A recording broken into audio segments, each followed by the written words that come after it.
What's up, Flannelverse? Can you hear me? Can you see me? I'm getting mixed signals from StreamYard about whether I'm actually live right now.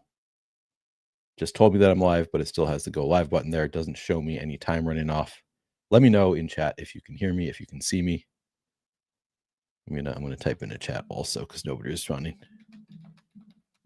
Oh yeah, just Sean says you can see me. Okay, okay. Now I'm getting the end stream button. There was that was weird. As people are already talking about in chat, yeah, this is a really weird pricing slate. Like the pricing here doesn't make any sense, or at least maybe it makes sense. It's very difficult pricing on this slate because we have elite studs in Christian McCaffrey and Bijan Robinson, like they project really well, and then we don't have any real paydowns now with Darnell Mooney back for the Falcons.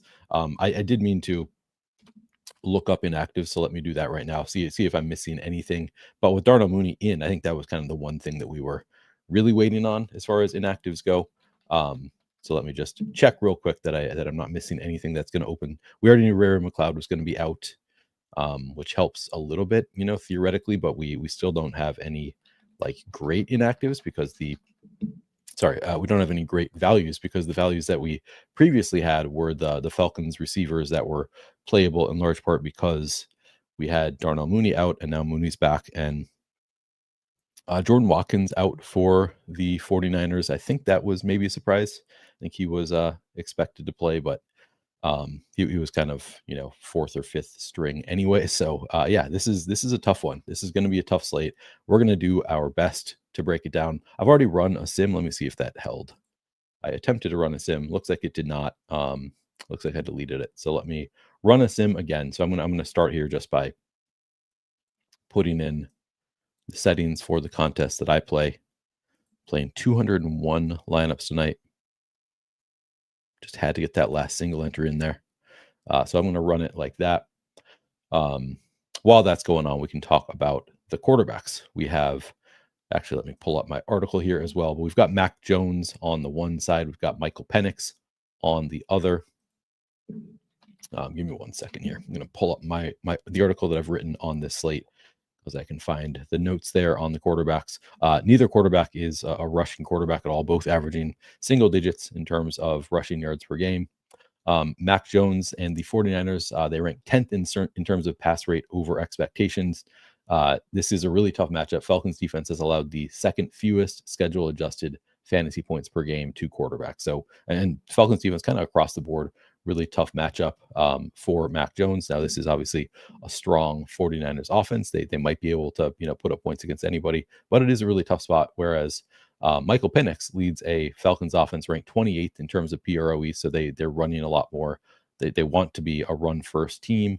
49ers defense has allowed the 14th fewest schedule adjusted fantasy points per game to quarterbacks.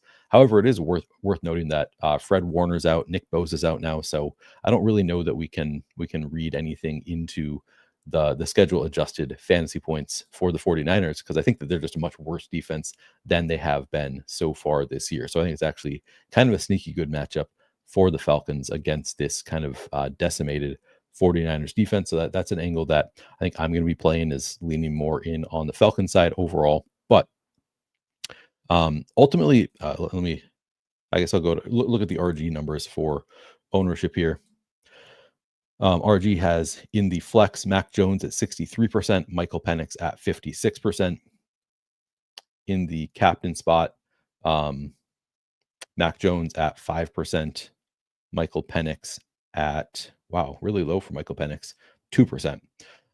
Ultimately, my takeaway is I think I'll be over the field on the quarterbacks in the captain spot and probably well under the field in the flex. I think this is a spot where it is tough to get a lot of pay up options into your lineups just because we really lack any good value on this slate. And I really want to play a lot of Bijan Robinson, Christian McCaffrey, and then, George Kittle, I think I want a lot of. I like Drake London a bit. So we have some strong pay up options and a couple really like high end pay up options who are also more expensive in Christian McCaffrey and Bijan Robinson. So ultimately, I think I'm going to be pretty well under the field on the quarterbacks overall. They are coming in at very little captain ownership. So given how low the captain ownership is there, I probably will be above weight in the captain spot on these quarterbacks. But again, that's because they're coming in at like 2 to 5% at captain. I maybe want 8% each of the quarterbacks in the captain spot, but ultimately we'll probably be well under the field in the flex on both. Now we'll see after I run some lineups here. Maybe I'll adjust things. Like, it's not that I don't want to play the quarterbacks. Obviously, quarterbacks are generally going to be strong options, but just because I'm prioritizing Christian McCaffrey and Bijan Robinson and George Kittle and some other options that you pay up for, and it's really hard with the pricing here where we don't have value. And both Christian McCaffrey and Bijan Robinson are so expensive, really tough to get the quarterbacks in there along with the running backs, and yet the quarterbacks are still pretty chalky. As far as how I'm going to stack the quarterbacks, again, neither of them is a rushing quarterback. So generally, if I have either of these quarterbacks in my lineup, I would like to have them stacked almost all the time. And if I have them in the captain spot, I'm going to want to have them multi-stacked, so multiple pass catchers in the flex. I think either Bijan Robinson or Christian McCaffrey pretty obviously count as stacking partners for that part of the equation. As you can see here, I am well under the projection for the field. I mean, this is with Run the Sims has Michael Penix projected for 34% flex ownership and 4% captain ownership, and still just getting to 39% and 3%. So I think the quarterback's just sort of tough to get to on this slate. They have Mac Jones at 49 and 11%, and I'm getting well under the field in this first run of the Sims. So I think that was kind of my instinct of probably how I want to play it. I think that's probably just something that I'm going to leave as is. Obviously, I'm not like full fading. I want to get some. I might try to force in just a bit more captain, but honestly, that's hard to do using Sims. You can do that more easily at captain. I guess I could do it with the filters, but I think I'm ultimately going to be okay being underweight on the quarterbacks, just given the pricing on the slate. I think that's it as far as quarterbacks. So I will move on to talking about the running backs. And the running backs, really strong. Obviously, we have Bijan Robinson and Christian McCaffrey on this slate. I think they're going to be two of our favorite. Wait, what? Somebody just said something about Harvey in chat. Let me see. Harvey, damn, what happened with Harvey? Did he do something, or did he like fumble it or again? I can't watch. I want to know what happened. RJ Harvey, one of those players that I have a lot of in best ball, and looking like he's going to be a pretty big letdown. Bijan Robinson projected for 25% flex ownership, 22% captain ownership. You can see here I'm getting 50% in the flex, 37% at captain. This is kind of in line with what I'm thinking of. Just like I just want to be slamming the expensive running backs. They both look like they're, I mean, even at 12,200 and 12,000, these are fair prices for two of the best running backs in the game. As far as schedule adjusted fantasy points allowed to the running back position, and rather than counting this out, I'm just going to read it off of my sheet here. McCaffrey facing a Falcons defense that has allowed the second fewest schedule adjusted fantasy points per game to running backs.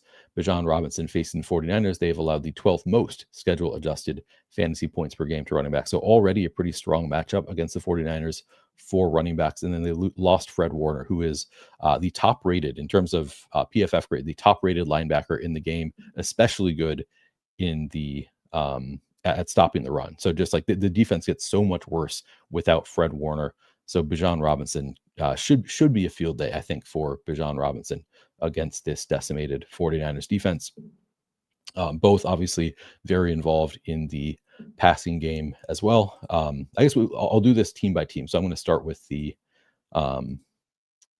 49ers side. I forget who's home and away now. I should know that.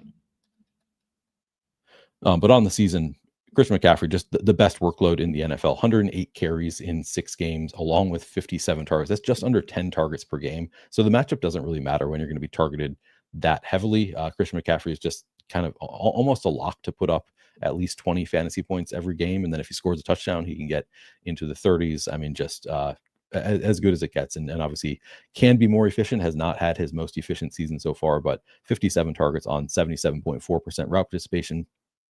Those are wide receiver 1 numbers. And then on top of that, he has 108 carries on the season. He's going to look great regardless of the matchup, even with a tough one here.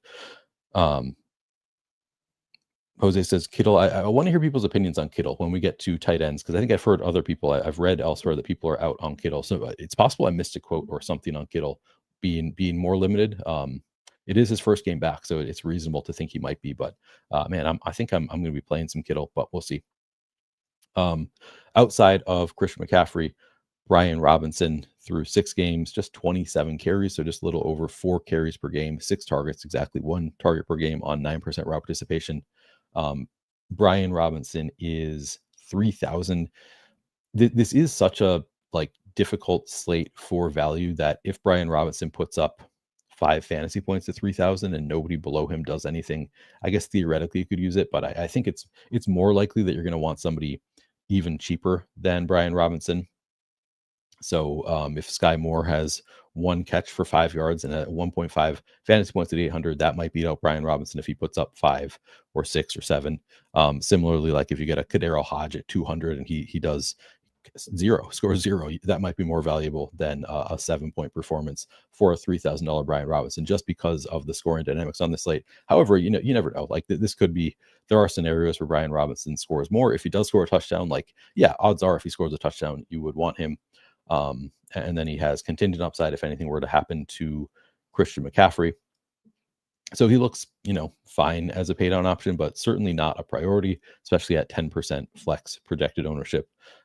That's kind of a lot for a $3,000 player. I think generally you're going to want to pay way down. I think I'm going to want to take more shots on the really cheap guys or the mid-range guys or the mid-range guys who are just have real roles and can actually put up 12 to 15 in a game without it getting super weird. So a little bit of a tall task for Brian Robinson.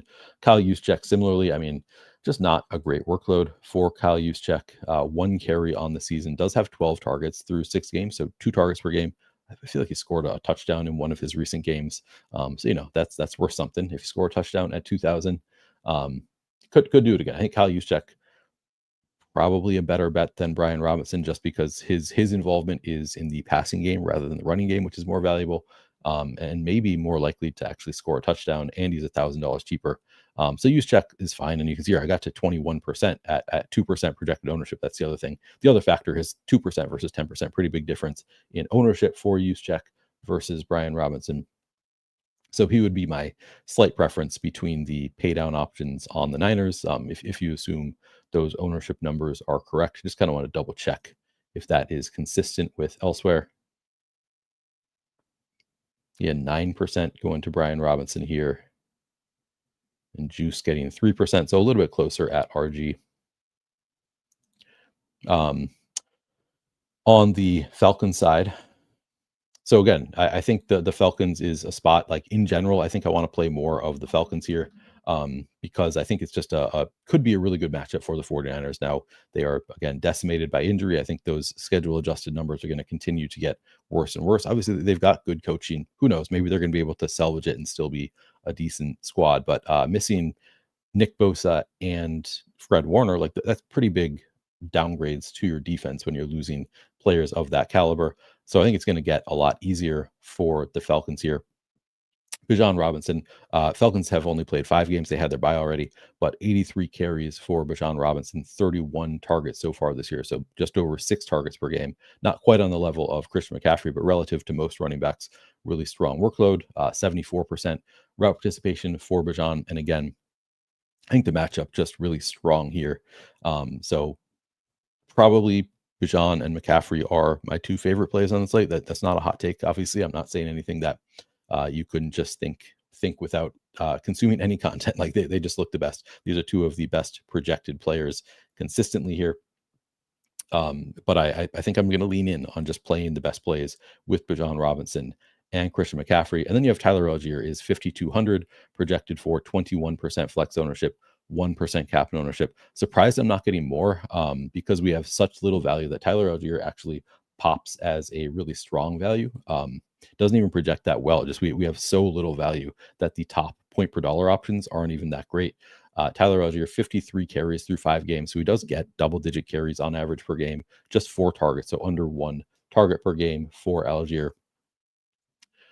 I think he's a decent play. We'll see what the lineups look like if I'm able to fit Tyler Algier into lineups with like Bijan at captain and McCaffrey. How easy is it to fit in someone like Algier? He's kind of in the same price range as kickers and defenses. So yeah, I'm getting slightly under the field. I don't think that I care to get different than this. Also, I like Kyle Pitts, who's in the same price range. So I don't know that I would force my way to more than this of Algier. I'm a little bit surprised that I'm not getting to more, but it's also not like I feel like I need to, because again, 5,200, if he scores a touchdown, puts up 10, 11 fantasy points at 5,200.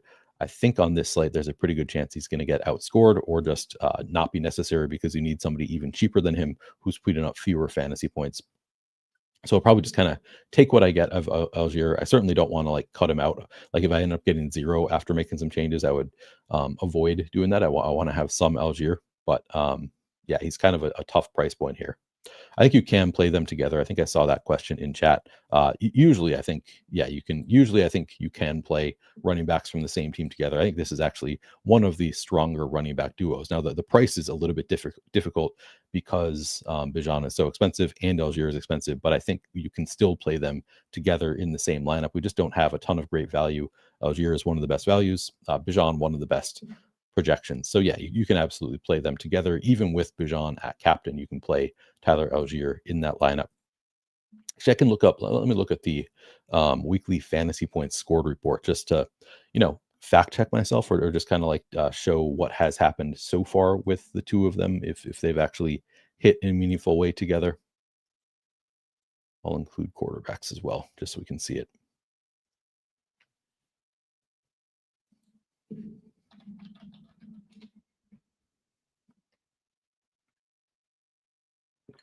All right, so you can see so far just this year, we have a game where Bijan put up 19.8, Tyler Algier put up 15. It's debatable whether you would actually want Bijan in this game. I think you would probably want Algier at 15. But, they both put up decent fantasy scores here. In week 4, Bijan 28, Algier 11. Again, that's possible. That's enough. And then week 6, 35.8 for Bijan, 10.8 for Algier. Like they're putting up a lot of fantasy points in the same game together. And again, none of these are like, yeah, you definitely want them in your lineup, but I think they're all like, yeah, you might based on, depending on how the game goes. We can also look at 2024 to see how they correlate.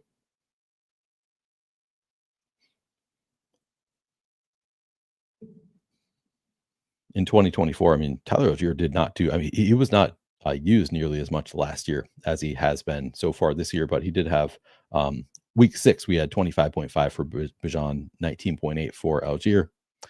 Week 14, 12.3 and 20. So I don't know, not a ton of games where they would have worked together, but I do think that the roles are better, or at least Algier's role is better this year, while Bijan has kind of sustained the same role he's had. I think that's enough on the running backs. It gets more complicated as we get into wide receivers. Let's see.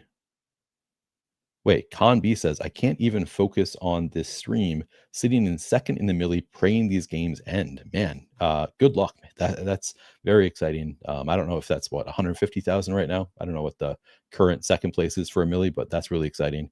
Good luck to you, Con B. All right. Let's move on to wide receivers. And again, we will start with the Falcon side. So we get Darnell Mooney back in this one. Drake London, as noted by Scott Barrett on Twitter, Drake London has had some really awesome games, and they almost always seem to come without Darnell Mooney. I'm not totally buying into that as something that is going to be the case going forward. I don't see any reason he shouldn't be able to crush with Darnell Mooney, but that has been what's happened so far. Is just when Darnell Mooney is active, we don't see the huge games from Drake London. So take that for what it's worth. Drake London 10,200 projected for 23% flex ownership, 10% captain ownership. At those numbers, I'm getting to 30% in the flex, 12% at captain. So getting over the field on Drake London, I think he's a really strong play, even with Darnell Mooney back. Not to the same level, obviously, as the running backs, but he's a little bit cheaper. $2,000 cheaper is not nothing for Drake London. He looks pretty good. The role is obviously great for Drake London. Here, let's pull up the wide receiver coverage matchup. The advanced receiving, and then maybe advanced receiving split for just last week. Maybe we don't want to do that because we got Darnell Mooney back now, so that's not really worth anything. And then finally, I'll pull up the route share report. So looking at the wide receiver coverage matchup page, not worth a ton here. Little bit of a positive matchup for Drake London so far, slightly negative for Kyle Pitts. I don't really see anything telling us too much in terms of like the coverages that the 49ers play. As far as the wide receiver cornerback matchups, I don't think we're not expecting any kind of like shadow coverage here for Drake London.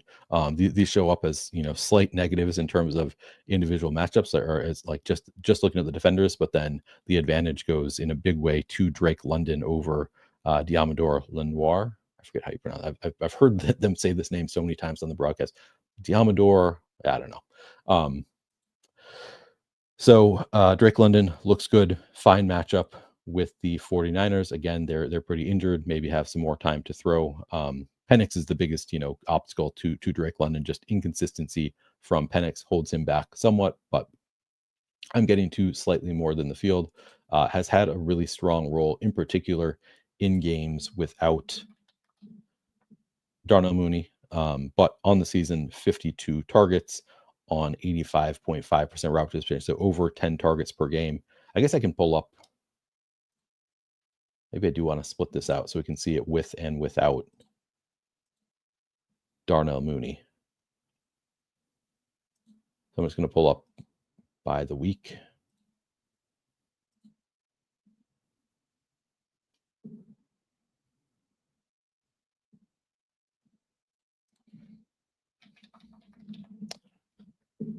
So Mooney has played in weeks 2, 3, and somewhat in 4. Oops. So London in week 1 saw 15 targets without Mooney. Then in weeks 2, 3, and somewhat in 4. So in weeks 2 and 3, with Mooney playing full time, 4 and 8 targets for Drake London. Week 4, where Mooney was somewhat limited or injured halfway through the game, 10 targets for Drake London, and then back to 15 for week 6. So these do like pretty clearly shows a lot of correlation with if Mooney's in, London does not get targeted heavily. At some point, you would think like Penix just learns like, hey, throw it to Darnell Mooney or Drake London. Good things are going to happen. We should just throw it to that guy instead of throwing it elsewhere because Darnell Mooney is there. But so far, we've seen a pretty strong trend of Drake London being targeted a lot more without Darnell Mooney out there. So if you want to factor that in, I think that's reasonable. I don't think that I'm going to. I think that I'm going to hope that maybe Michael Penix has realized that Drake London is a really, really good wide receiver who we should throw the ball to, or the team is going to learn, I guess, to throw the ball to Drake London. But it is a trend, I think, that is worth noting. I think that actually goes back to last year as well. We saw a ton of games, or Drake London's best games were without Darnell Mooney. So it is something that we have a pretty big sample size, right? Not a big sample size, but we have more than a few games sample size of Drake London just performs way better without Darnell Mooney and gets targeted more without Darnell Mooney. Darnell Mooney himself, 6,800 is not like a great price tag, but really it's difficult to pay up for too many players on the slate if you're going to be playing Bijan and Christian McCaffrey. So I think Darnell Mooney's price tag kind of appealing to me at 6,800. Also, again, we just look at the games played for Mooney, the game log here. 96% route participation in week 2, was targeted 4 times. Week 3, 87% was targeted 10 times in that game. And then week 4, he got hurt halfway through, only 1 target in that game. But it does have a double-digit target game already on the season. Nice matchup here with the 49ers. I think this is one where I might want to take some more shots on Mooney, who, again, we haven't really seen the connection so far with Michael Penix. They haven't hit just yet, but theoretically, they should be able to hit for some big downfield plays, and maybe this is the spot against the decimated 49ers defense. So at 6,800, I think I want to be above weight, actually, and that's not what the Sims are telling me. This is one where I might IKB it onto more Darnell Mooney, but it might be difficult, again, because we have such little value on this slate. I want to see what the inputs are here, because they have Casey Washington I'm getting to a lot.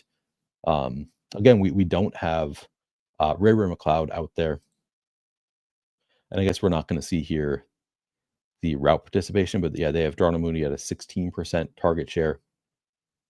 Maybe that's reasonable, but I might IKB it onto more Darnell Mooney just for the upside when he does get targeted, and trying to take advantage of this defense. And then they have Casey Washington, 3,200 projected for 21% flex, 1% cap and ownership. I guess I'm getting to just 6% Casey Washington at these numbers. And David Sills is 1,000 projected for 3% ownership. I'm getting to 1%. Looks like I'm not getting to any Kadarius Hodge. It's a tough spot here with Darnell Mooney returning. Like pretty clearly, it is Drake London and Darnell Mooney are the the players that you want on the Falcons. But let's look at the route share report. So last week we had Ray McLeod out for personal reasons. He's out again this week. So in week 6 with Ray McLeod out, we saw Casey Washington, and this is also without Darnell Mooney, obviously. 74% route participation for Casey Washington was, kind of the nominal wide receiver 2 here. And then David Sills up to 46% route participation, almost out of nowhere. I mean, 7% in week 4, up to 46% in week 6 for David Sills. So now with Darnell Mooney returning, I couldn't really find any clear read on like who does this benefit the most, just looking at the types of routes that they run. Darnell Mooney, 58% in out wide, 42% in the slot. Ray McLeod, basically 50-50 in terms of where he's running his routes. Casey Washington running more out wide than in the slot. I guess David Sills maybe benefits more because Darnell Mooney runs more out wide. I don't know. It's really tough for me to get any great read on how they're going to play this, but I think it's probably still Casey Washington as the wide receiver 3, and then David Sills as the wide receiver 4 here. Kadarius Hodge more of a special teamer, probably not 20%. Yeah, he ran.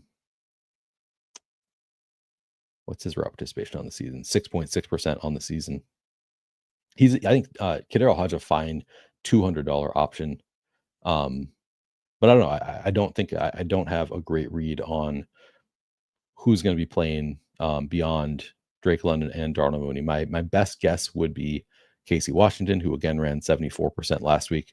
But things, trending in the right direction for David Sills. My guess is they're going to continue to use him as well. So I think it kind of comes down to ownership for those two, and we're not getting a ton on David Sills at just 3% ownership. I kind of like the shot on David Sills after seeing him run a lot of routes last week. We might still have a somewhat limited Darnell Mooney here, so I think Sills looks good at 3% ownership. Casey Washington, expecting his role to come down a little bit here. He was already just 74% last week. I think we might lose a bit more of that for Casey Washington. He had, I really liked him last week. I think that we had a showdown slate last week for the Falcons, and he was a guy I was really high on last week because he had been targeted 9 times in like a game and a half, basically. He had oh, Sean, look at you. All right. Sean Preston, $50 super chat just because you made me a better DFS player. Appreciate you, Sean. Sean won $1,000 this morning on the Showdown. Appreciate you showing some love, Sean. Very cool. And of course, we'll be sending you a Flannelverse hat this week. All right, let me see. Anybody have any thoughts on these wide receivers? Because I do think, Ray is out this week. He was out last week also. So it's a tough spot here for figuring out these Falcons wide receivers. I don't have a totally great read on it. You look at the projections around the industry. I don't think it seems like anybody has a super great read on it. I mean, Casey Washington projected for 3 here. David Sills, I guess RG has it as a pretty clearly Casey Washington. The expectation to remain the wide receiver 3 here. Let me look at the inputs on Run the Sims. Casey Washington, 9% market share to David Sills, 1%. So I guess everybody else does have a pretty clear read that it is Casey Washington over David Sills. Seems like the likeliest scenario, but with David Sills just not getting any ownership, I think you can read, kind of a positive sign there that he was running more routes last week. All right, let me see. I'm just going to double check if I missed anything in the Coach Speak Index. I'm fairly sure I read up everything that was recent in the Coach Speak Index, but I do need to now I'm second guessing myself. Like, have we gotten any kind of indication on this? Because I would be making a mistake to not at least double check. Yeah, it looks like I did check it. Yeah, the only coach we who's got was Ray McLeod, talked about Bijan Robinson. Okay, yep, I did read this. So I don't think we got any kind of indication of what they want to do with their wide receivers. We did not. So I think probably it's a reasonable assumption that all the sites are making that it is going to be Casey Washington as the wide receiver 3, but David Sills as a wide receiver 4. Like we saw that today in this morning's game. Wide receiver 4 will mix in some, and David Sills is 1,000, not getting any ownership. So again, I think David Sills is a fairly strong dart throw. Casey Washington, a little bit of a better projection, but ultimately with these projections, like 9% target share for Casey Washington and 1% for David Sills, I was not getting too much of Casey Washington. So I'm spending a lot of time on these receivers because I do think it's important, but also I don't have a great read on it. I think my instinct here is to give a little bit more of the workload to David Sills and just hope, just kind of hope that the read is slightly off and he's going to be a little bit more involved than places are projecting, because I do think that it is sort of a wide open situation where it's like, yeah, it looks like probably Casey Washington is the next man up. He's run the most routes the past couple of weeks, but it was Casey Washington a slight jump last week, and David Sills kind of a big jump in terms of route participation, which makes me think maybe they are trying to get David Sills more involved here. So I think we can use him a bit as well. And he's only 1,000, and those dollars are valuable, so you probably don't need that much to pay it off. On the 49ers side, we have Jawan Jennings, who is just broken down. I have a better football body than he does right now. It sounds like he's got 5 broken ribs. I don't know, lots of stuff going on wrong with Jawan Jennings. Let me pull up the route share report.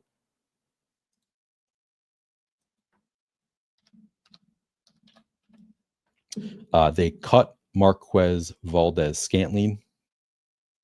Jawan Jennings still ran 76% of the routes last week. Kendrick Bourne has kind of taken over as the lead.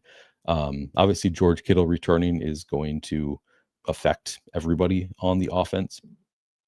But as of last week, it was Jawan Jennings, 76% route participation, Kendrick Bourne, 81%, Jake Tonges, 83%. I mean, I guess Kittle just takes that. Demarcus Robinson, 19% after running 80% in week 5. And then MVS ran 62% last week. Again, he has been cut, which does open up some potential route participation for others. Sky Moore, 4% last week. Kendrick Bourne, 8,200. It's a little bit much to ask to get too much Kendrick Bourne, because I think with Kittle back, my assumption is that Kittle becomes the number 1 target here for the 49ers, or, after Christian McCaffrey. So I think it's, McCaffrey and then probably Kittle, steps ahead of Kendrick Bourne also. Now, Mac Jones and Kendrick Bourne have shown a connection here. Kendrick Bourne has actually really strong numbers over the past couple weeks. Wait, congrats, Chumley. Who's Chumley?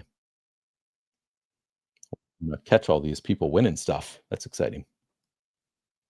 And let me read off my notes on Kendrick Bourne, because I mean the workload has been really strong, and again, he has a history with Mac Jones. Yeah, 20 targets over the past 2 weeks, 20 targets on 78.4% route participation for Kendrick Bourne. It is a tough matchup with the Falcons defense. They've allowed the 5th fewest schedule adjusted fantasy points per game to wide receivers. So it's kind of a lot to ask for Kendrick Bourne. I think you probably need a touchdown to pay off the $8,200 price tag. But also, I mean, if he gets targeted 10 times, like his average over the past couple of games, maybe he just catches 7 of them for 100, and you don't actually need a touchdown at 8,200. My instinct is that this is, I guess, a fine ownership number, 24% in the flex, 4% at captain, but the Sims are giving me 4% and none at captain, and I don't feel that strongly that that's wrong. I think the Sims are saying he's getting too much right now. I don't know that I'm going to force. I'll probably come in underweight, I guess, on Kendrick Bourne. Maybe I'll want more than 4% if I can get there, but not a huge priority for me. Jawan Jennings at 7,000 projects for 21% flex ownership, 2% captain ownership. Okay, let me pull up the game log. So Bourne, I mean, we've seen the targets just increasing significantly week over week, up to 11 in week 5, 9 in week 6. Juwan Jennings didn't play in week 5, was 9 targets in week 2, 4 in week 4, and then 3 in week 6. I'm tempted to just say Juwan Jennings is a baller and can play through the injury. And at 7,000, nobody playing him is kind of intriguing to me for a player as talented as Juwan Jennings. I'm kind of more inclined to go there, and that's what the Sims are giving me. They're giving me more of Juwan Jennings than Kendrick Bourne, but I'm still well into the field. 21% flex, 2% captain is a projection. I'm getting to 8.5%. I think that's fine. I really like the tight ends, so we're going to get there soon to some of the plays I really do like. I think these ones are fine, but I do expect I'll be underweight on all of the expensive receivers because, except for I guess Drake London, because I want to get elsewhere, pay for those other options. So yeah, I think Juwan Jennings is probably a bit overowned here, given all the injuries there. And then again, we have Demarcus Robinson is 3,400. Unfortunately, I think Demarcus Robinson probably one of the best values on the slate at 3,400. We can definitely see it failing, but projected for 25% flex ownership, 0% captain ownership. I am getting more captain, less in the flex. So kind of right with the field overall on Demarcus Robinson, but getting to more at captain. If we look at the route share report for Demarcus Robinson, 80% in week 5 to 19% in week 6. I think that he's going to take on a lot of the vacated routes that Marcus Valdez-Scantling was running. So I think we could see Demarcus Robinson kind of come back up to that 60% route participation kind of range. Maybe all the way back up to 80%. I don't know if there was an injury that I missed there with Demarcus Robinson, but I think he probably gets more involved, more routes this week at 3,400 with MVS out. He's a veteran NFL receiver. You're just kind of hoping for a touchdown. I think you're probably not going to get a ton of targets here. Sean says he can't do it. I think that is fair. If you don't want to go to Demarcus Robinson, feel free to skip it. But we just don't have value on this slate. He is one of the better like projectable plays. And we look at the input here for target share. Just 10% target share is what they're giving to Demarcus Robinson and still getting to a lot because we just don't have a ton of great plays on this slate or a ton of great value. We just got really poor value on this slate. You're taking a risk regardless of where you go. I think it's a pretty big risk to go to Demarcus Robinson, but it is somewhat more likely to hit than all the other value options we have. So I think he's fine at about 25% ownership. And then beyond Bourne, Jennings, Demarcus Robinson, Sky Moore is 800. I think he's a fairly strong value at 800. Again, really good chance of 0 for Sky Moore, but he's cheap. He's projected for 8% ownership. They're only giving him 1% rushing market share, 1% receiving market share. And he could be more involved. I think we have a lot on this slate that's like, it's gross, but maybe we see more. Just 4% rotation each of the past 2 weeks for Sky Moore. Maybe that goes up without MVS here for the 49ers. And then again, maybe Juwan Jennings is more limited now. Like they've admitted that he's pretty banged up. You could aggravate something in game, or they could just go in with the plan of like, hey, let's stop playing him, 77% of the because he is not looking like himself out there. So I think that there are a lot of outs for getting more work for Demarcus Robinson and Sky Moore. Maybe Malik Turner. Is he active? I forget now. Oh, was Jordan Watkins inactive? Who was inactive for the 49ers? Oh, what happened in Broncos Giants? Tell me what's going on. Oh, hell yeah. Nicholas says going to the finals of the Underdog's second quarter. That's cool. Let me double check 49ers inactives. Because I'm pretty sure one of these receivers was inactive, and now I'm forgetting which one. Jordan Watkins inactive. Okay.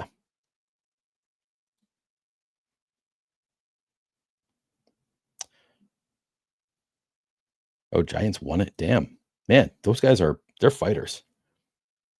Watkins inactive. Malik Turner becomes kind of interesting at 200 also. Just again, I think that we have some wide open wide receiver rooms here. Did not run a route last week for Malik Turner, but now with Jordan Watkins inactive, Why am I not seeing Watkins here? Has he been inactive all season? I thought he had been playing, but maybe not. Um, I don't know. Malik Turner, pretty thin. Like I'd rather go to, but he's 200, so there is that for him, and that might be worth something on this slate. Ultimately, I think Bourne is the like safest option here, but also expensive. Juwan Jennings, we're at risk of him re-aggravating something, or just the team planning to play him 40% of the time. I mean, we have a history here of lies from the 49ers about injury situations. You may recall Christian McCaffrey being inactive suddenly after saying he was going to play last year. I think we're at risk of Juwan Jennings just suddenly seeing his route participation drop significantly, but also there's a world in which they use him as the wide receiver one here. So I think less safe than Kendrick Bourne. Demarcus Robinson, I think, is the third most likely to see 50% plus route participation, or the most likely of the remaining receivers to run more than 50% of the routes. Sky Moore is 800. Could see a couple targets here, so he would be the next best, and not getting much ownership. And then if you want to take a shot on a Malik Turner, I guess you could, but that's feels thinner than the top four options there. I think that's all I've got on receivers. Yeah, let's move on to tight ends. Tight ends are more fun.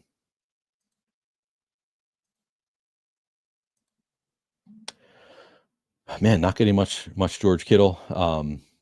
Projected for 42% flex ownership, 11% captain ownership. Man, is that consistent with elsewhere?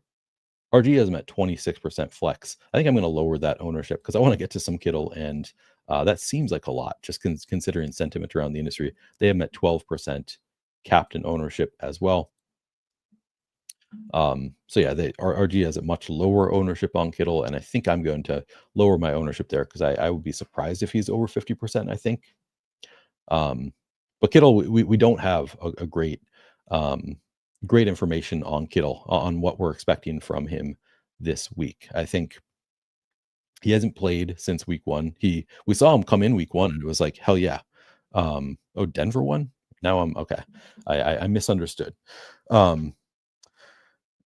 I think Kittle, like we expected him this season with Brandon Ayuk out and Deebo Samuel gone to take on a big workload. That's what it's always been. Whenever one of the other receivers misses, we see George Kittle become more of a factor in the offense as a pass catcher.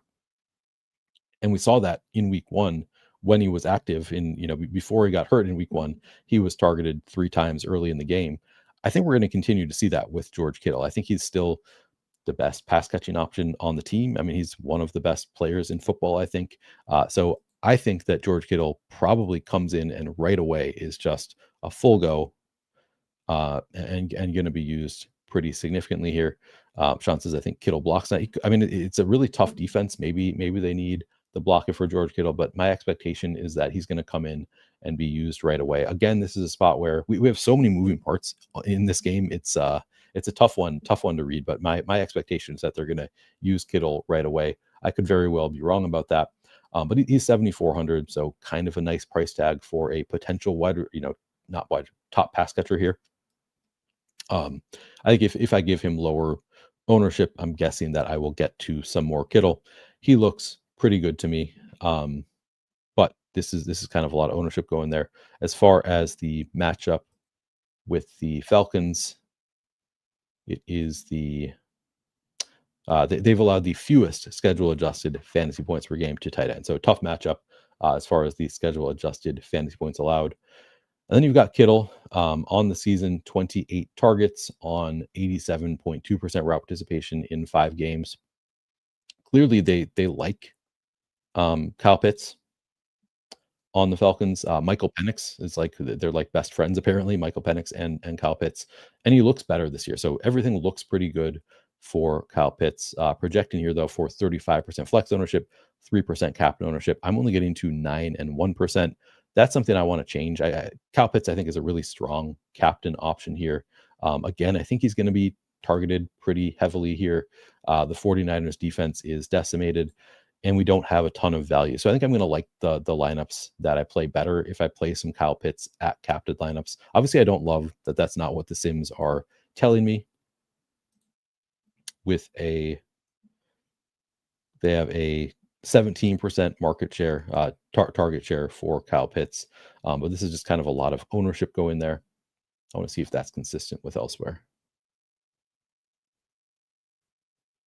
Yeah, RG has them at 19%. So again, this is a spot where I formed my opinions earlier in the day looking at Roto-Grinders ownership numbers because they're usually the first to come out with ownership numbers. So I've fallen in love with Kyle Pitts as a play, and now I see Run the Sims giving him really high ownership numbers, and obviously doesn't look as good at 35%. But I think he's going to come in a little bit lower. I think people are still a little bit gun shy with Kyle Pitts. And with a slate where we don't have a ton of knowns, I think we kind of know what Kyle Pitts is. Like he's gonna see at least, I think, most likely we're gonna see at least like 5 or 6 targets. I think there's upside for more there. And he's only 5,800 on a slate where we don't have much value. So I think I'm gonna lean in on Kyle Pitts. I might take down this ownership or give him a higher receiving market share, which again is not really how you should be using Sims. You kind of want to let Sims tell you what is good, if you trust the inputs. But this seems like a high ownership number relative to elsewhere. So I think I'm going to take this ownership number down and see what I get with Kyle Pitts, because he is somebody that stands out to me as one of the best values on the slate in a strong matchup with a decimated 49ers defense that's now missing one of the best linebackers in the game. All of that should benefit Kyle Pitts pretty significantly. So I think I'm going to lean in on Kyle Pitts and make some changes here. Charlie Warner, I think we saw that he was kind of negatively correlated with, was it Darnell Mooney? Let me look that up now. This is the route share report. Oh, with Ray McLeod. I think it was Ray McLeod. So like when Ray McLeod plays a lot, Charlie Warner doesn't. When Ray McLeod, I don't know, so some correlation here if you look at their week over week. But he was still just 34% route participation in week 6 with Ray McLeod out. And now we get Darnell Mooney back. We did see a game where Mooney ran 96% and Charlie Warner still ran 42% of routes. I think he's a pretty strong backup tight end play. I think Charlie Warner at 1,600, a fairly strong value, and not projected here for any ownership, 1% flex ownership, 0% captain. With those numbers, I'm getting to 26% in the flex, half a percent at captain of Charlie Warner. I think he looks like a pretty strong value here, with Ray McLeod out. That 1% ownership seems low for given how much he has played. Yeah, I guess RG has him at 3.5, so just a little bit higher. But yeah, I think Charlie Warner looks like a fairly strong value play here with Ray McLeod out. Doesn't stand out like from a point per dollar perspective, unless I missed it earlier. So I'll play. I think those 3 are the biggest priority. I guess Jake Tonjes, like if you think George Kittle is going to come in limited and Jake Tonjes is still going to have a significant role, seems way too expensive to me at 4,400 for a backup tight end. I am getting to a little bit here, so I think maybe I'll have to give some of that target share from Jake Tonjes to George Kittle, because my expectation is that George Kittle's a full go. Luke Farrell at 600, I'm getting to 7% over the field there. Tegan Kitoriano. Let's see. Tegan Kitoriano has not run a route yet this season. I don't think I need that.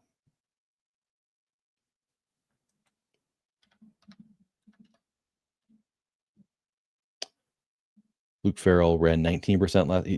He seems like the better classic backup tight end. I'm not sure why I'm getting to Tegan Katoria. I guess because he's 200. So this is, somebody asked me in my Discord earlier, is this a game where maybe you'll want a $200, like taking a 0 at 200?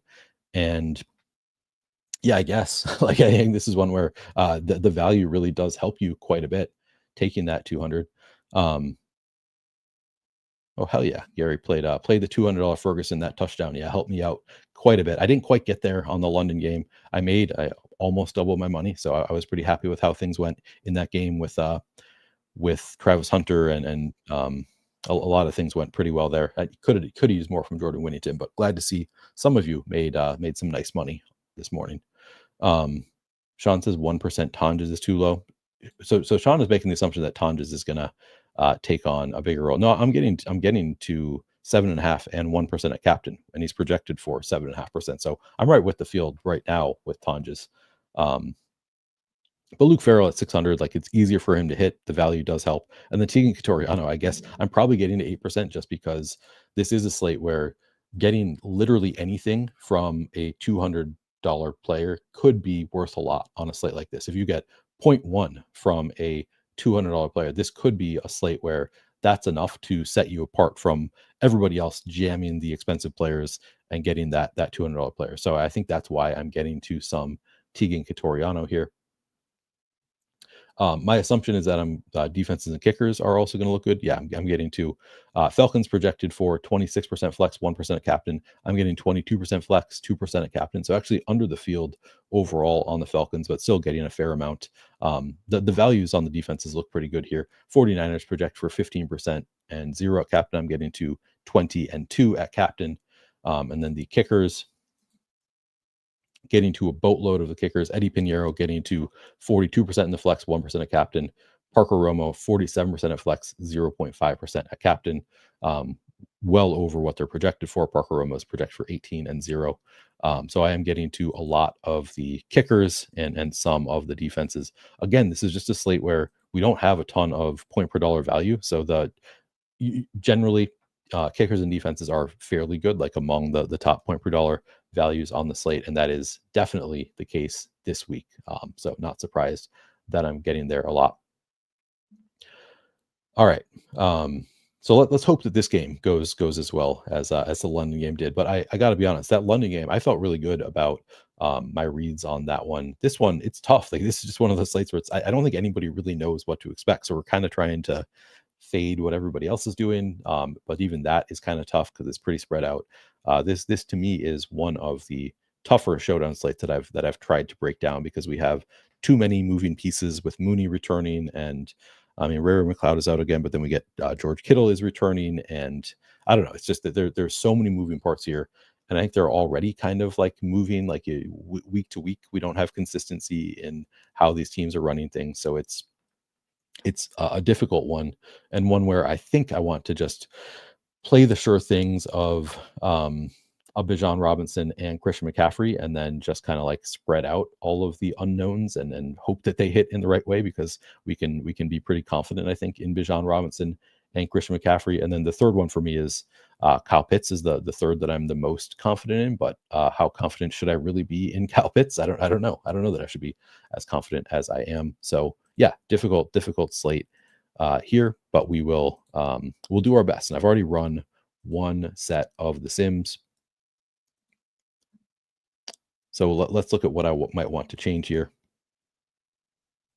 And actually, let me double check that everything is right here. Do we have the right players in and out?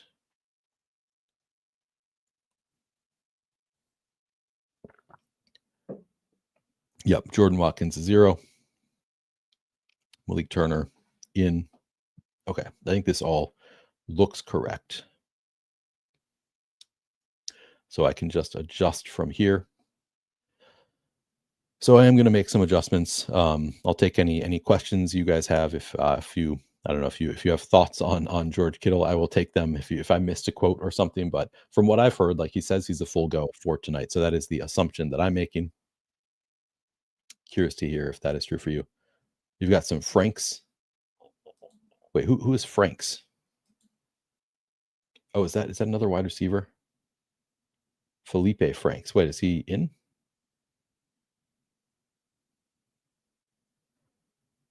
Is he active, Felipe Franks? I'm not sure. They've got an injury designation. Does RG have him in? Let's see. They do. So they have a 0.04. So he must, presumably he is in. All right. Yeah. I mean, that's, if he does anything, then suddenly that could be enough to set you apart. All right. So what do I want to change here? I'm already kind of where I want to be with the quarterbacks, which is under the field. I'm getting to a ton of Bijan and Christian McCaffrey. I think I'm going to take some shots on. So again, Darnell Mooney, I think I might want to give some more target share. David Sills as well. Man, this is tough. I don't know that I want to take away any of these. I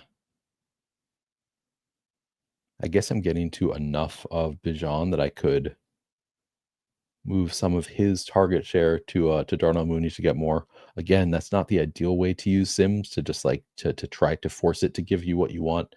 So now I'm trying to, do I actually believe that this is the case? I think Sills could have more of a receiving market share than 1%. So I think he could retain 30% route participation, and in which case you'd want a lot of him at like no ownership in 1000 on this slate, I think. The difficulty here is, I guess I could run multiple sets of Sims. Like, here's what it would look like if Sills retains more. Here's what it looks like if Casey Washington has the clear hold on the wide receiver 3. But I don't have time to do that. So I guess here I will just bully it a little bit. So I'm going to smart adjust, going to take away just a little bit of Bijan's receiving market share from 17.8% to 16%, and give that to Sills. I'm just going to move him up to 2%, and Pitts I'm going to move up to 18%. Oh, no, the other lever I can pull is Pitts projecting for way more ownership here than elsewhere, so I'm going to move him down to 24%. And Mooney, give him 17% target share. See if that works. I don't think I want to remove Catoriano, just in case, he could be the $200 player you need. I guess I'll bring down Bijan further.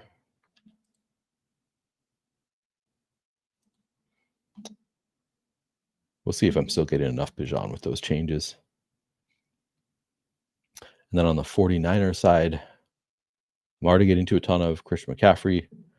Good with that.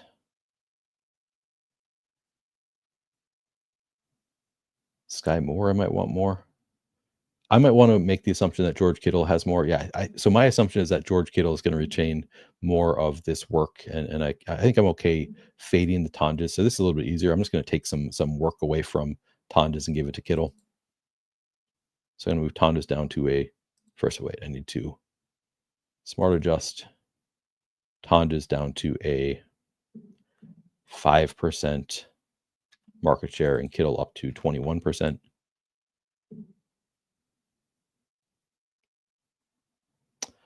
I do like Sky Moore a bit.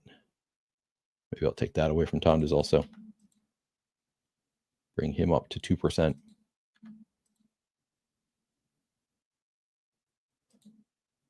Okay. And then the kickers, I'm just going to bring down the projection slightly. 8.6 for Parker Romo. 9 for Eddie Pinheiro. We'll see what that does.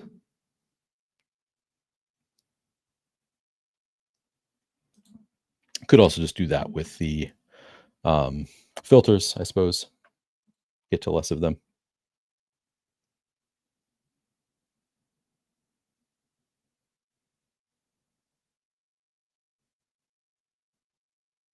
Pick one, Algier, Romo, or Pinheiro. Probably Romo.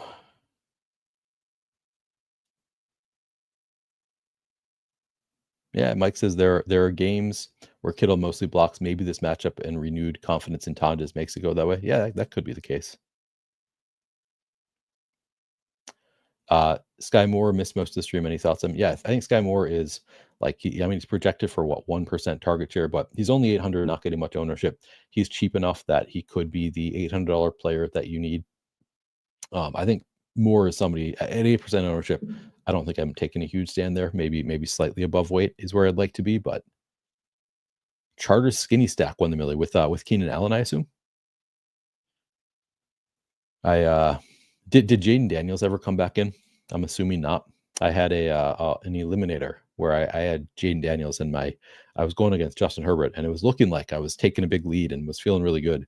And then Jaden Daniels got hurt. Did he do anything when he came back in? Glad to hear it came back. Because there was a brief period where Justin Herbert started gapping him. Oh, he didn't return. Okay, shoot.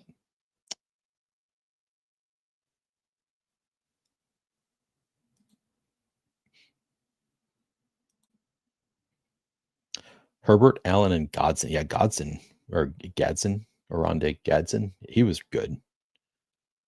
Oh, it was a double. Okay.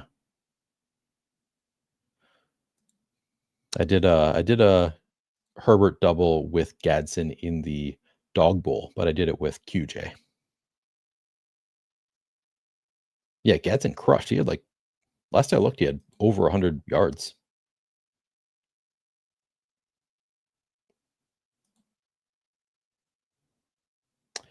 Yeah, I would definitely be okay with Pitts and Charlie.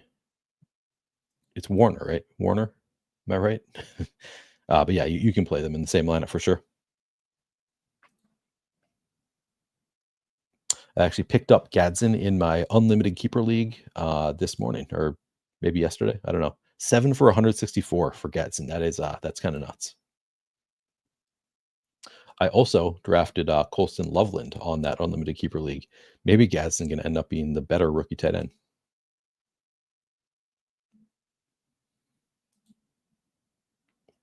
And a touchdown. That's crazy.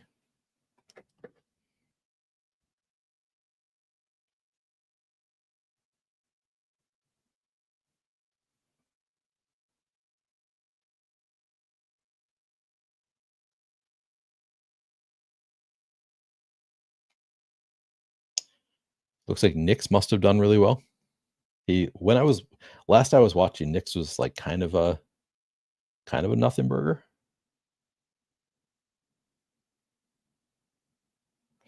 But based on the chatter I'm seeing, he must have ended up being pretty good. FanDuel rundown. Yeah, I can do that real quick.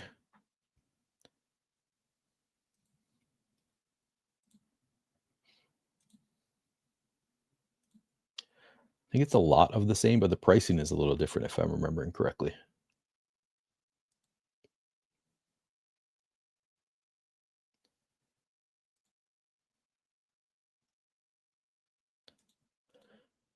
So at MVP again, McCaffrey, Bijan look the best to me. I think I would largely want to fade probably Mac Jones. I mean, I guess lower ownership here, but and he is cheaper, I guess, on FanDuel. Maybe actually Mac Jones a little bit more viable here because he is. Um, I don't know. Maybe it's the same thing. I don't like it as much as McCaffrey, Bijan. Both look great. Kittle at 6.5% ownership at 11.7 a captain looks really good to me. I'd like Kittle captain. Pitt's really cheap on FanDuel, just 3% projected ownership. I think Pitt's like outside of McCaffrey, Bijan. I think Pitts is my favorite MVP on FanDuel and captain on DraftKings. So yeah, I think the two running back studs and then Kyle Pitts are kind of my priorities in the captain slash MVP spots. Mooney looks okay. He has especially on FanDuel where it's just like the big splash plays pay off more because it's only half PPR. So Mooney looks okay even though he's expensive at 2% ownership. Honestly, going to Falcons are 10,200. So they're more expensive than Kyle Pitts.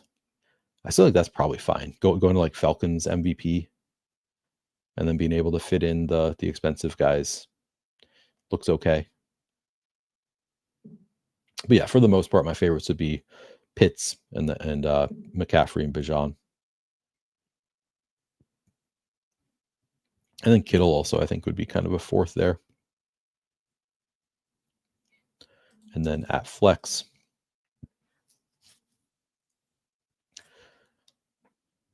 yeah, I think I probably fade the quarterbacks somewhat, just because it's going to be hard to play the quarterbacks along with McCaffrey and Bijan. They're super. I mean, 13-2 for McCaffrey here, Bijan 13-4. There is a bit of a price difference there, so I'd have to see what the lineups look like, but I suspect I'd be under the field on the quarterbacks and over the field on the running backs because they're just not getting that much ownership. And then just try to make it work with some cheap options, which again, Kyle Pitts love at 5,800. Kickers and defenses. Demarcus Robinson, not quite as good of a value here at 4,400. Charlie Warner looks good at 4% projected ownership at 1,000. Just hope that he does anything. Yeah, I think he's probably my favorite value is Charlie Warner. David Sills, 1,200 at 3.5% ownership looks okay. Algier, kind of the same thing. 5,000 is fine, but for the most part, I think it's the same thing where it's like the running backs, kickers, defenses try to find some value in there. All right, calculating payouts. I feel like it was stuck on this. Definitely do not need to play a quarterback in every lineup. I'm gonna have a lot of lineups without quarterbacks. This is as far as quarterbacks go, this is one of my least favorite quarterback slates. 33 points in the fourth for Knicks. That is insane.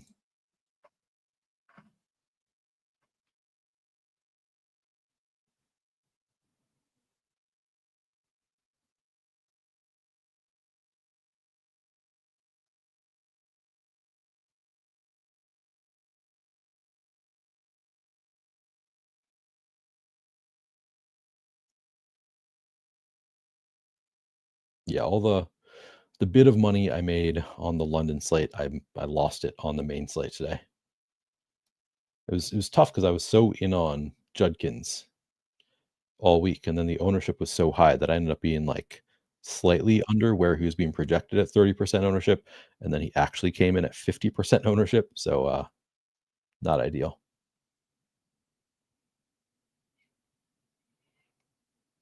All right, I'm looking good in my eliminators, I think. If Jaden Daniels comes back next week, if Jaden Daniels is out next week and Justin Fields is benched, I won't have a quarterback.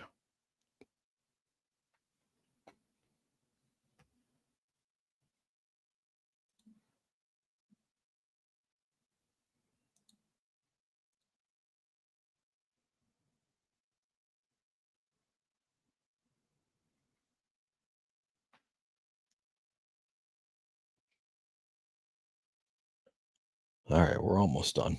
Parker Romo and Casey Washington or Mooney and Warner. Probably Mooney and Warner for me.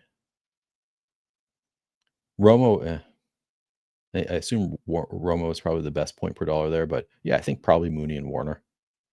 More upside, I think.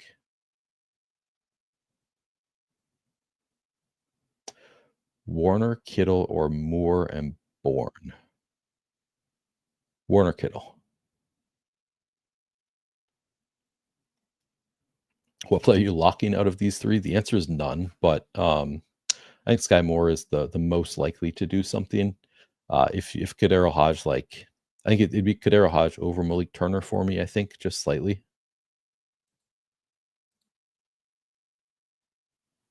But those are so both like total dart throws, just kind of hoping for a touchdown. All right, new set of lineups are in. Let me just make sure that nothing is insane.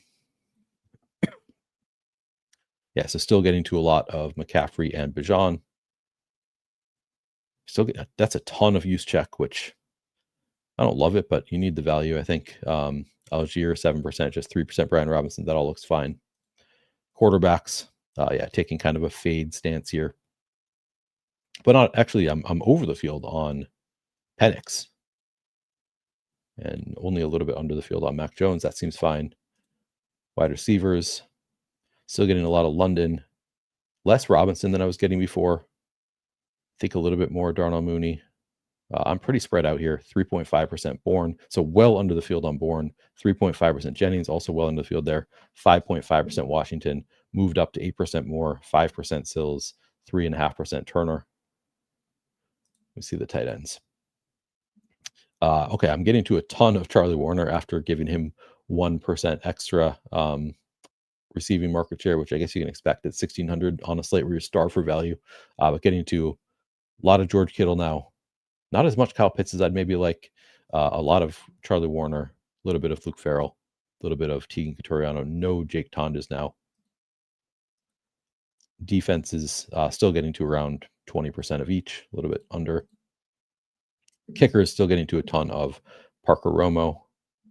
All right, so what do I want to do? I want more Pitts and less Charlie Warner, I think. I don't know if I'm going to have time, but I'm going to try real quick to I really like Charlie Warner, but I want more of that to go to Pitts. So I'm going to move Pitts up to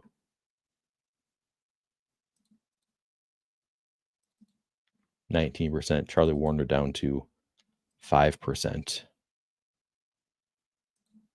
And try that.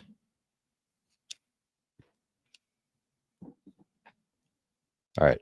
We'll see if I can. Now I'm just going to rerun the contest with the lineups I already have. Let's try that. Actually, I'm going to download these first and then do that. And now I'm going to rerun with 3,000 lineups. So, or maybe I can do 5,000.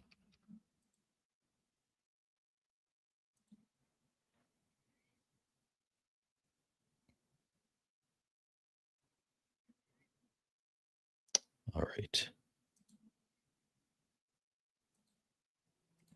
Charlie Warner or Demarcus Robinson. I mean, I think if you can fit Demarcus Robinson, he's definitely safer. And I say safer like he's safe at all, but like he's gonna project better. Like he's certainly the more likely to hit. So I guess I would say Demarcus Robinson. Jade says I'm betting on Juszczyk. I mean, the floor is 0 for Juszczyk. I would not say he has a solid floor, but he is, inexpensive, which is valuable. He's getting targeted twice per game. So just like if he doesn't catch one of those 2 targets, it's not like they're trying to force feed him the ball.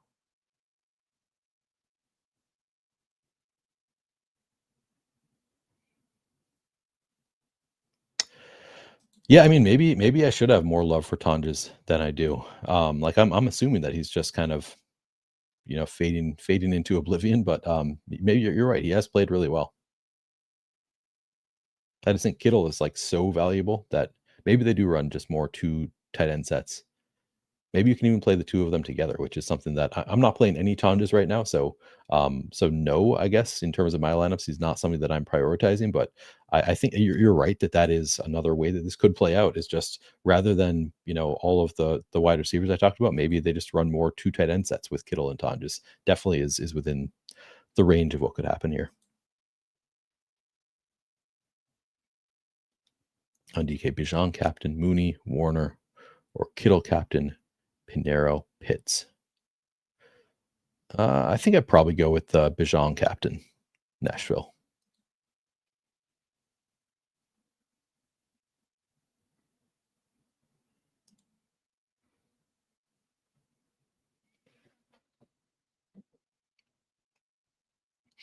In 5 minutes, I'm going to be ordering, some pizza or something.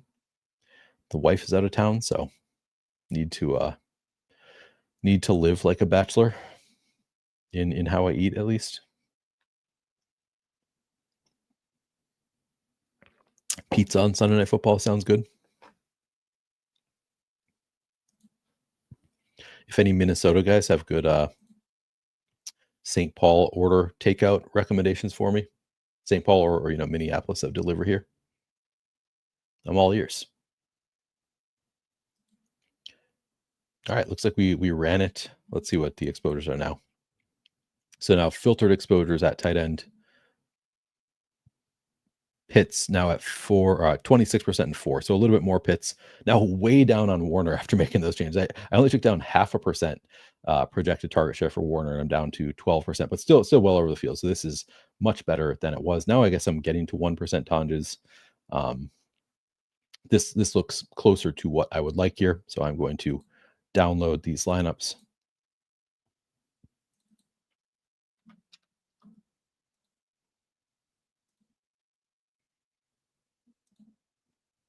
Get those in.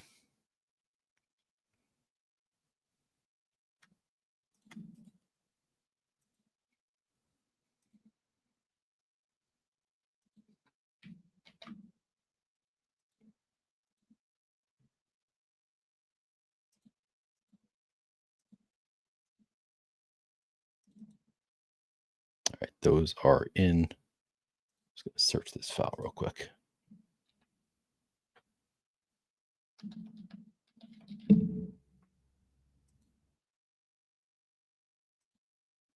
Okay.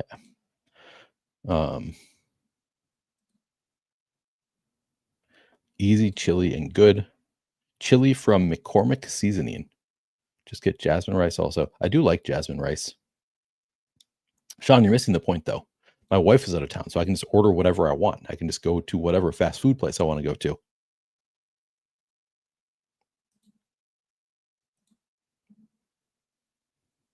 Not trying to like make stuff. I'm trying to just like live the easy life.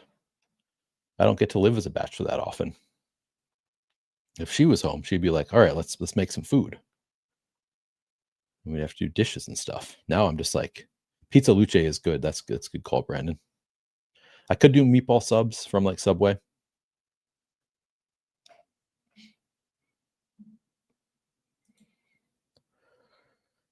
Hopefully somebody here takes this down tonight. I don't believe that this is my best breakdown of a showdown slate. I did my best with the information we have. It's just this one's too wide open, where it's just like I don't feel like I have any great read on things. I think we're all just kind of guessing. We do have Portillo's here, actually. We do have Portillo's. Yeah, that is much better than Subway. Good call.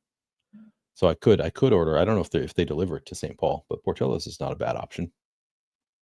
I don't hate that. Let's win some money tonight. Hopefully somebody takes it down. Use that Flannelverse avatar if you want to win a Flannelverse avatar. All you need to do, use the Flannelverse avatar, win $1,000 or more. Give us a shout out on Twitter, either myself or Mathology13, and then just send me your address and I'll send you a Flannelverse hat. So easy to win. Or if you just want to show some support for the channel, you can use the Flannelverse avatar. By the way, if you are not in Discord, it's pretty active this year. There's a link in the description to the Flannelverse Discord if you're interested. Zach, I have been there many times. It's good that you got him in. That's always fun. Good for you. All right. Good luck, everybody. Appreciate all of you hanging out. I'll be back tomorrow. I think another 2-gamer with Adam in the early afternoon and then back here in the evening. I'll see you then. Thanks, guys. Catch you later.